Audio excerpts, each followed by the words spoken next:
again to our last session today. I'm here with Ikuyo Yamada from Capella Systems.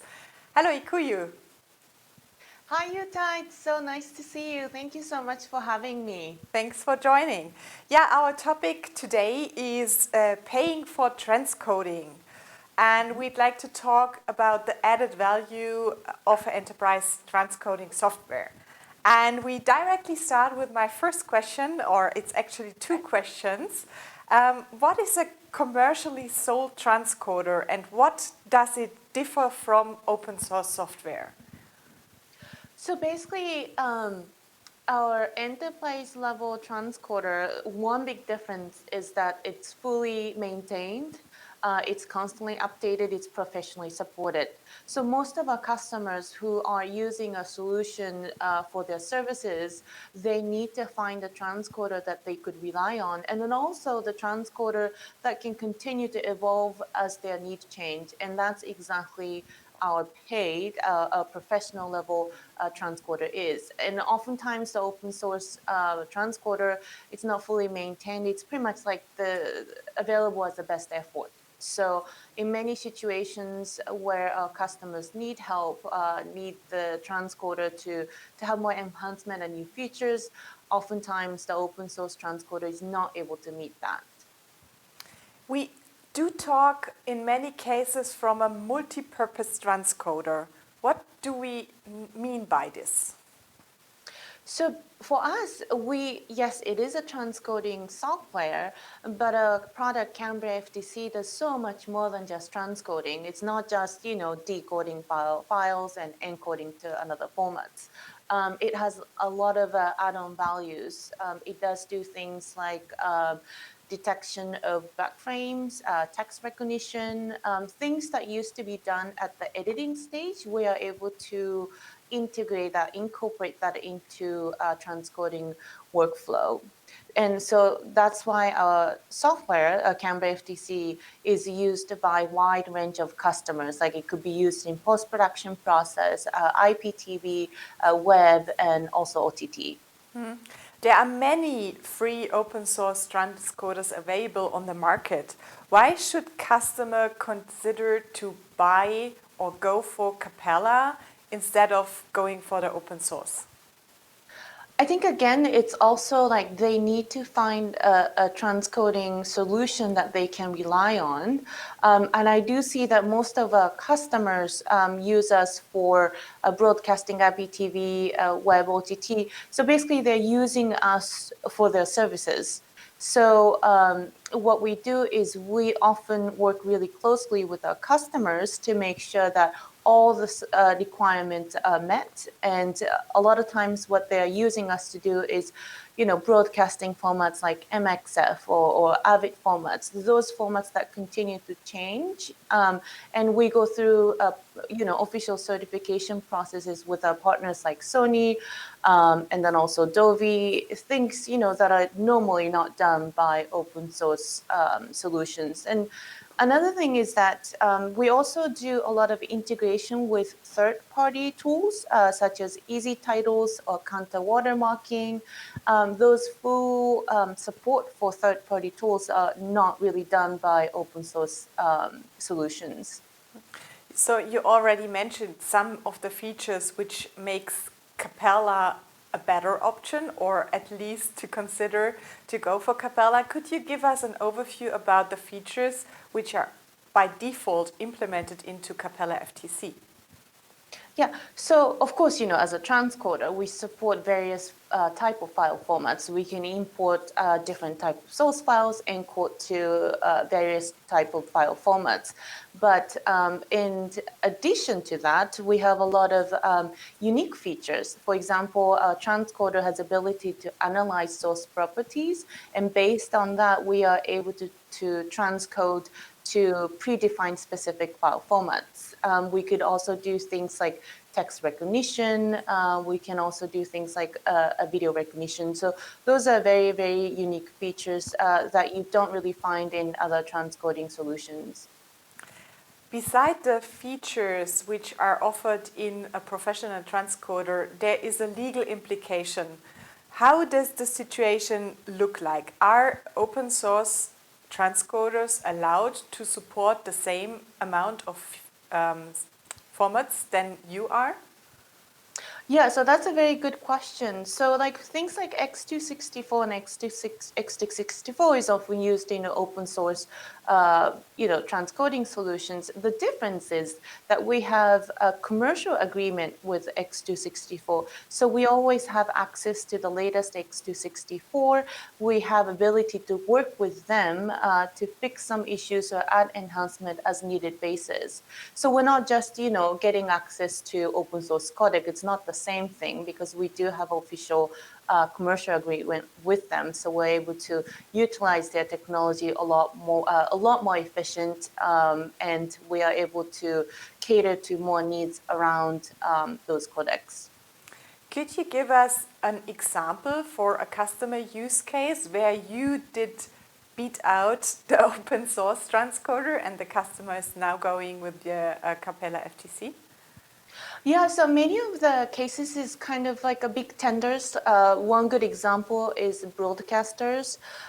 Many of our broadcasters are using kind of like legacy transcoder and looking at our solutions. And I see that now more customers are looking into open source solutions. Obviously it's free. And then they look at us. And then as they start to look into all the requirements, such as Sony XT-Cam or some metadata handling that's very region specific, those are not supported. So, in the very big scheme of pictures and look at, okay, these are just the file formats that we need to support. In that, like a very broad sense, the open transcoding solution supports all this. But once they start to look into all these details of metadata handling, very complex audio handling, things like that, they chose us. So we have a lot of major broadcasters decided to go with us over open source transcoders. Is the clustering option a reason which makes you different from the open source tools? Yeah, so the some of our customers built their own kind of cluster or the management tools, but we do have a product called Cambria Cluster that we that works with the multiple Cambria FTCs. And that's something, yes, you're right, that's something that, we do support, and oftentimes the open source solutions is just not supporting that kind of a cluster configuration for high volume transcoding. Beside the clustering and Cambria FTC itself, there is the packager as well. I assume this is also a product which is not available as an open source. Yeah, that's true. So we do offer a Cambria packager, which just takes encoded files and then we package into HLS, MPEG-CMAF, and those streaming formats. And another thing that we do is ad insertion handling. So while we do the packaging, we are able to insert ad information such as like Scotty 35, which works at the end with various SSAI server-side ad insertion solutions. So that's also something that's not supported by open source solutions. So now you have already been in the industry for many years and also working on transcoding solutions for many years. How do you see the development of a transcoding customer? Did the needs change over the years? Yes, definitely. So when I started this company back in 2010, so it's been like almost 11 years. So back then it was just kind of like H.264 was becoming a major format, transition from MPEG-2. At that time, there was definitely no talk of HEVC or 2K, 4K, UHD, Dolby Vision, and such. So that transition kind of, to me, has happened quite quickly. It happened much at faster pace than going from MPEG-2 to H.264. And then also the workflow-wise, I see that customers are doing a lot more than just transcoding. They are now dealing with way more complex workflow, dealing with, various things. So that's why, our transcoder, yes, we expanded the range of file formats that we support, but also it can do a lot of additional media processing. So if you see a list of filters that we support, we have things like audio normalizing, black frame detection and removal, color blur detection and removal, things like that. As you said, the workflows are improving and the needs of the customer in a more complex environment. How does Capella help the customer to work on that use cases? I think that our philosophy as a company, our team, we like to listen. So as much as we take a pride in a product, we understand the necessity to how important it is to work with our customers. So we are very committed in working with customers, whatever the need. One thing that I learned over the last 10, 11 years of being in this industry is that customers' requirements, needs often change. It just continues to evolve. It's not possible to come up with a product that's built to last for 15 years, 20 years without making any changes. So what I really focused was to come up with a product that is ready to move along with the market and customers' needs. And then I think that, if one thing that our customers and partners say about our product and our team is that how easy it is to work with us and how quickly we're able to move. Beside the fact that we talk about a multi-purpose transcoder, you always talk about a smart transcoder. What does a smart transcoder means in your eyes? So I think when I started this company and it had all these ideas about what kind of products we were going to offer, what kind of features and functions, one thing I knew was that transcoder needed to be smart. In order for us to do transcoding well, we needed to understand the source properties, analyze some parts of the source so that we know how to do transcoding effectively.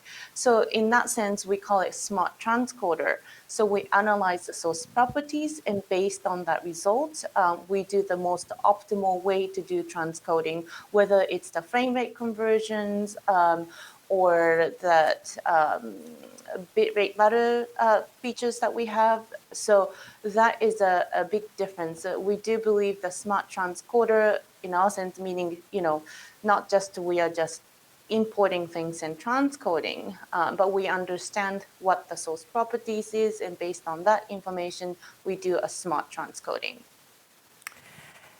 Besides the transcoding, we compared the open or the free transcoding and Cambria FTC. Could you give us an idea what makes you different from other multi-purpose transcoding competitors? Why should the customer go for you? Yeah. I think there are many reasons. One big thing is how flexible our transcoding solution is. In comparison to other enterprise-level solutions out there, we don't offer a huge workflow that is connected to our transcoding software. Instead, we make our software very easy to do integration, such as it comes with Cambria plugin, where our partners could use it to do a full integration with Cambria FTC.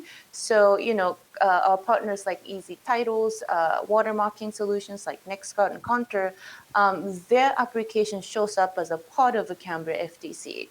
And then also, for the customers who already have existing workflow and then just want to use us as a transcoding engine, it comes with a full API, REST-based API that is available for them to use. So instead of us kind of coming up with a huge workflow solution, our software is very easy to be integrated, and then also it's very easy to be used by operators. I think we often get comments from operators how easy it is to adapt to our solutions. You don't need like 100 pages of manual to understand how our application works. As long as you know how to use PC, you will be able to figure out how to use our application. And then also it's very cost effective as well. Could you give us an outlook? What is on the roadmap and how should FTC develop in the, let's say, next 1 to 2 years? So definitely, one big topic is UHD content, 4K, a much higher resolution content, Dolby Vision. So things like handling of color convergence, HDR, those are going to be very important. So we will continue to expand our feature around that. We also have a plan to enhance packager side of products, a Cambria FTC packager and Cambria Live packager.